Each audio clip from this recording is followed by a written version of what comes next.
তৃণমূল কংগ্রেস বলেছে যে এটা এই অল্প সময়ের মধ্যে করা সম্ভব নয়।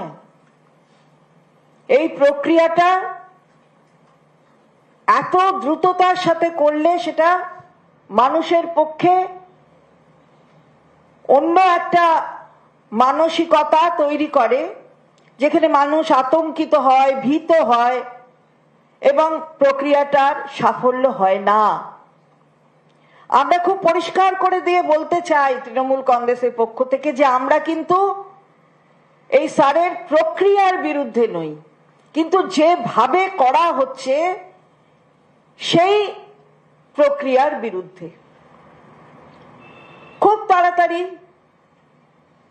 এই বলে দিলাম 4 নভেম্বরের মধ্যে আমরা আরম্ভ করে দেব সারের প্রক্রিয়া, 4 ডিসেম্বরে শেষ হবে এনিউমারেশন ফর্ম নেওয়া, তারপরেই 9 তারিখে খসড়া তালিকা বেরিয়ে যাবে, তারপরেই সব অবজেকশন নিয়ে 31শে জানুয়ারি বেরিয়ে যাবে, যার অবজেকশন তার হিয়ারিং হয়ে যাবে 31শে জানুয়ারির মধ্যে শুনানি, আর তারপরেই 7ই ফেব্রুয়ারি খসড়া লিস্ট বেরোবে। আমরা বারবার বলেছিলাম যে এটা হয় না, এটা হতে পারে না, কারণ যে প্রক্রিয়া আগে প্রায় 2 বছর সময় লেগেছে সেই প্রক্রিয়া হঠাৎ 1 মাস 2 মাসের মধ্যে কি করে শেষ হয়ে যায়। কালকে একথা আমরা গতকালও বলেছি, আগেও বলেছি, আমাদের সাংসদের দল, প্রতিনিধি দল গেছে, কিন্তু আমরা দেখলাম কি হঠাৎ নির্ঘণ্টের একটা পরিবর্তন হয়ে গেল। এখন কি হলো, 1 সপ্তাহ করে পিছিয়ে দেওয়া হলো, অর্থাৎ 4 তারিখ যেটা শেষ হওয়ার কথা ছিল সেটা 11 তারিখ, যে খসড়া তালিকা 9 তারিখ বার করার কথা ছিল 9ই ডিসেম্বর সেটা 16ই ডিসেম্বর, যেটা হিয়ারিং শেষ হওয়ার কথা ছিল 31শে জানুয়ারি সেটা হয়ে গেল 7ই ফেব্রুয়ারি, আর পূর্ণ তালিকা অর্থাৎ ফাইনাল লিস্ট সেটা বেরোবে কবে, 7 তারিখ বলেছিল 14ই ফেব্রুয়ারি, একদম ভ্যালেন্টাইন ডেতে। তো বুঝুন এখন, তাহলে স্বীকার করা হলো যে প্রক্রিয়াটা, যে সময়সীমা বাধা হয়েছিল সেটা ঠিক নয়। তৃণমূল কংগ্রেস সঠিক কথা বলেছে, এটা তো প্রকারান্তরে এটা তো স্বীকার করা হলো নাকি। জাতীয় নির্বাচন কমিশন রাতের অন্ধকারে এই সময়সীমা পাল্টে দিল।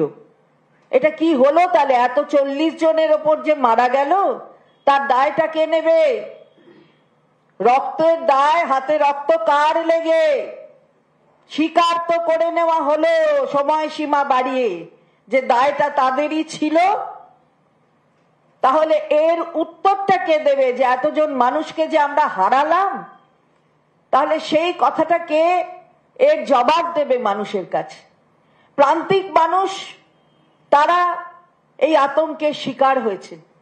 কখনো বাংলাদেশে চলে যাবেন, বাংলাদেশের মানুষ, সীমান্তবর্তী এলাকা যেন খালি আমাদের বাংলা আর কোথাও নয়। আবার কখনো রোহিঙ্গা, বাবারে বাবা, নানা রকম বলা, মানুষকে আতঙ্কের মধ্যে ফেলা। আমরা বারবার বলেছিলাম এরকম করো না, এরকম করা যায় না, এটা হয় না, কিন্তু তাতে তখন কর্ণপাত করেনি, পরে কিন্তু বুঝেছে, ভুলটা স্বীকার করলো। তা আমরা বলতে চাই যে যখন বিরোধীদের পক্ষ থেকে বিরোধী দলনেতা সহ অন্যান্যরা তারা বলছেন 1 কোটি বাদ যাবে, কখনো বলছেন এই 8 দফায় নির্বাচন এবার হবে না, 2-3 দফায় হবে। আচ্ছা, এটা জানছে কি করে বলুন তো? নির্বাচন কমিশন নাকি স্বায়ত্ত শাসিত একটি সংস্থা? তাহলে এরা জানছে কি করে?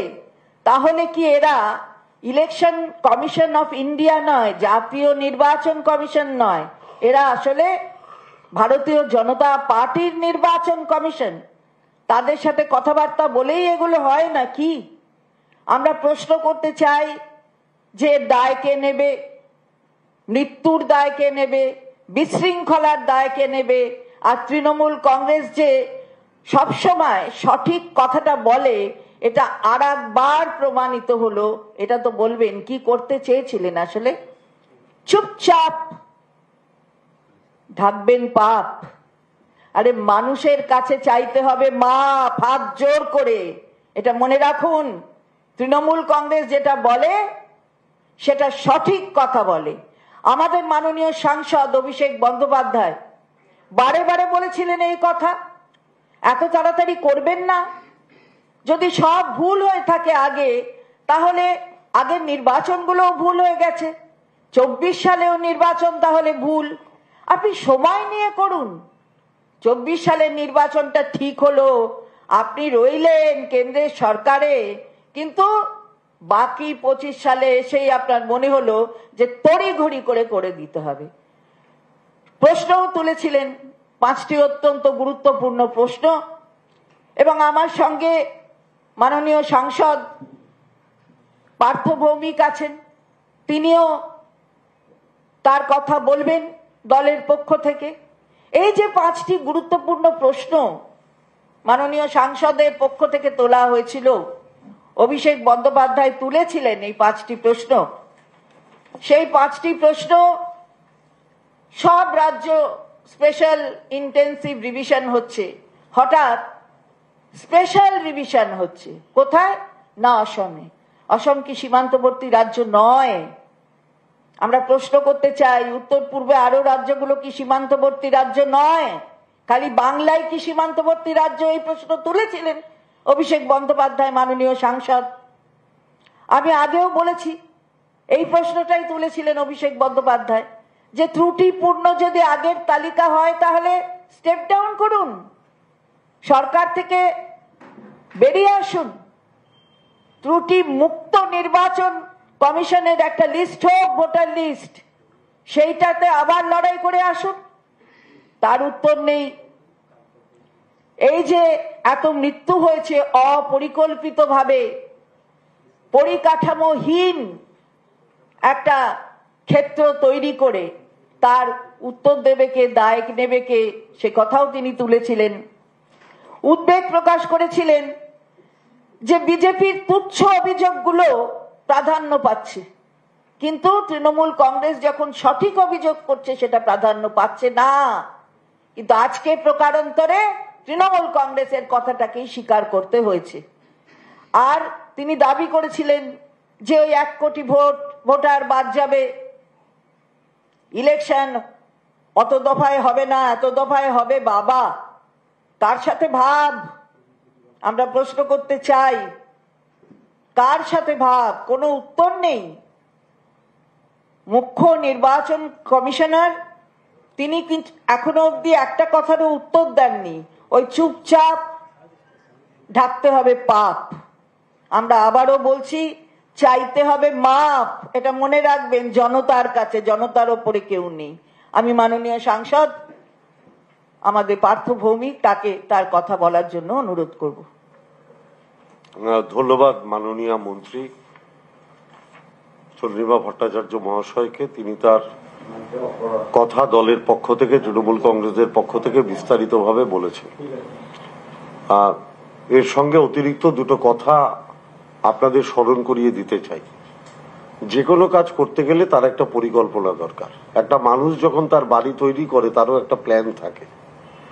আমরা প্রথম দেখলাম যে ভারতবর্ষের একটা গুরুত্বপূর্ণ দপ্তর, স্বয়ংশাসিত সংস্থা নির্বাচন কমিশন, উইদাউট এনি প্ল্যানিং, নেই কোনো পরিকাঠামো, নেই কোনো প্ল্যানিং, কোনো ফিল্ড ভিত্তিক প্রস্তুতি, তারা এসআইআরটা জোর করে চাপিয়ে দিলেন। বাংলার মাননীয় মুখ্যমন্ত্রী মমতা বন্দ্যোপাধ্যায় এবং আমাদের দলের সর্বভারতীয় সাধারণ সম্পাদক সাংসদ অভিষেক বন্দ্যোপাধ্যায় বারংবার একটা কথা বলেছেন, যে কাজটা 2 বছরের সেটা কি করে 2 মাসে করা সম্ভব। এবং এই কাজটা যদি পরিকল্পনা ভিত্তিক করতে হতো, তাহলে অনেকগুলো পরিকল্পনা করার দরকার ছিল নির্বাচন কমিশনের। প্রথম কি, বিএলওদের সঠিক প্রশিক্ষণ দেওয়া। সেকেন্ড কি, অ্যাপের গ্লিচ, এটা দূর করা। থার্ড কি ছিল, ইন্টারনেট সংযোগ নিশ্চিত করা। ফোর্থ কি ছিল, ভোটার তালিকায় অসঙ্গতি কোথায় কোথায় আছে সেটাকে মানে পুরোটাকে না দেখে তারা হঠাৎ করে জোর করে একটা চাপিয়ে দিতে চাইল। এর ফলস্বরূপ আমরা কি দেখলাম, যে সারা পশ্চিমবাংলার মানুষের মধ্যে একটা বিভ্রান্তি ছড়িয়ে গেল। আজ অবধি এখন যখন আমরা প্রেস কনফারেন্স করছি 40 জন মারা গেছেন, তাতে বিএলওরা আছেন, সাধারণ মানুষও আছেন। আপনারা জানেন অনেক শিক্ষক রাজ্য নির্বাচন কমিশনের, যেটা কেন্দ্রীয় সরকারের অধীন, সেই ইসি দপ্তরের সামনে তারা ধর্নায় বসেছেন, কারণ তাদের সহকর্মীরা মারা যাচ্ছেন। আমার বক্তব্য খুব পরিষ্কার, যে তৃণমূল কংগ্রেস যে কথাটা বারবার বলছিলেন, কিংবা সাংসদ অভিষেক বন্দ্যোপাধ্যায়ের নির্দেশে যে প্রতিনিধি দল কেন্দ্রীয় নির্বাচন কমিশনের কাছে গেছিলেন, তার কোনো সদুত্তর তো আমরা পাইনি, কিন্তু একটা রেজাল্ট আমরা পেয়েছি যে নির্বাচন কমিশনও বুঝতে পারছেন যে তারা কতটা নির্লজ্জভাবে ভারতীয় জনতা পার্টির হয়ে দালালি করছেন। এটা আর কেন্দ্রীয় নির্বাচন কমিশনার, তার যে স্বয়ংশাসিত ভূমিকা, তার যে নিরপেক্ষতা, সেটা খুব দুঃখজনকভাবেও আমরা বলতে বাধ্য হচ্ছি, তিনি তার গরিমা হারিয়েছেন। এবং ভারতীয় জনতা পার্টি এবং সম্মানীয় প্রধানমন্ত্রী নরেন্দ্র মোদী ক্ষমতায় আসার পর আমরা দেখছি একটার পর একটা গণতান্ত্রিক প্ল্যাটফর্মকে ধ্বংস করে দেওয়া হচ্ছে।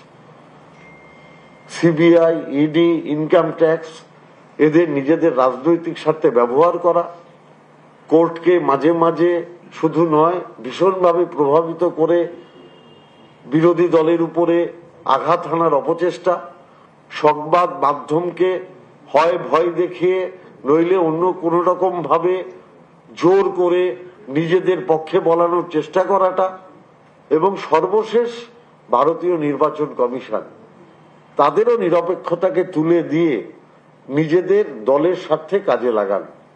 এবং যার প্রথম ধাপ আমরা দেখেছিলাম, আগে কি ছিল, প্রধানমন্ত্রী, বিরোধী দলের নেতা, সুপ্রিম কোর্টের একজন বিচারপতি। আমরা দেখলাম সুপ্রিম কোর্টের বিচারপতির জায়গাটাকে ক্যান্সেল করে প্রধানমন্ত্রী মনোনীত